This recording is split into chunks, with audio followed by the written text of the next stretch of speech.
So what we're looking at here are really, we're looking at problems that are just like what we've been doing. They're just embedded in either a word problem or a scenario like this. So let's look at the first one. It says find an expression to represent the area of the rectangle. Now, forget the fact that it has these weird expressions on the side. How do you find the area of a rectangle? Length times width, right? Length times width is our area. Well, for the length and the width, instead of having a number, they have these algebraic expressions. We're going to multiply them. But we've got to handle it like we handle multiplying rational expressions. So we're hopefully going to end up canceling some stuff. So let's factor as we write it down. X squared minus 12x plus 27 is x minus 9 times x minus 3. The width, the numerator for the width is the difference of perfect squares. It's x plus 9 times x minus 9. And the denominator for the width has a GCF of 4x squared.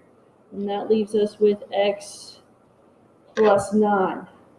So since we're multiplying straight across, right? X minus 9, top and bottom. X plus 9, top and bottom. 2 over 4 leaves us with a 2 in the bottom. The x and the x squared leaves us with just an x in the denominator. So we have canceled everything that's in the numerator, so don't forget we got to put a 1 there.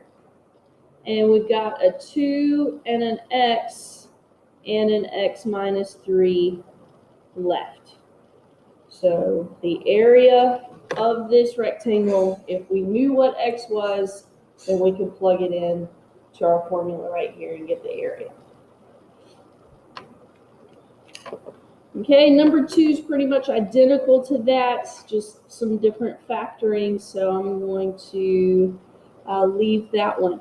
Let's look at number 3. Number 3 says if the area of a rectangular garden is a squared over b minus b, and the length is a over b plus 1, find an expression to represent the width. Okay, so we're still talking about area of a rectangle, so we're still talking length times width. But this time we're not trying to find area. We know area, we're trying to find the width.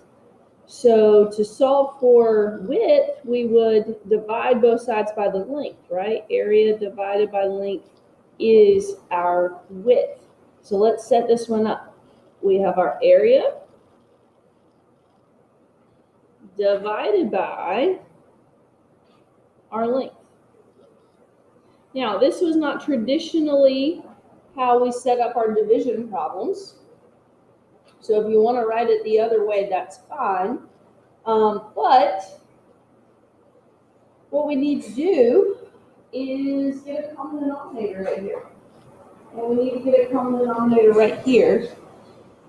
So in the numerator, if we're going to get a common denominator, we need to multiply that expression, that second one, by b over b.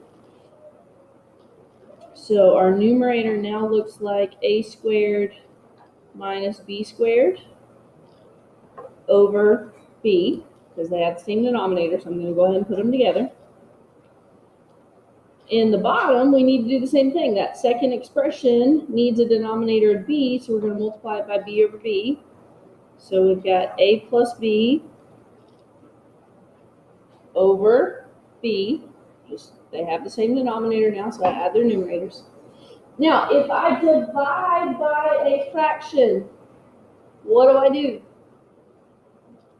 Multiply by the reciprocal. So the top stays the same. Now I am going to factor a squared minus b squared is a plus b times a minus b. The top stays the same. We multiply by the reciprocal. So now b is on top, a plus b is on the bottom, and I can cancel the b's, and I can cancel the a plus b. So all I'm left with is a minus b. And that would be the width of this garden. Okay. All right. So I want you for a ticket out the door. I want you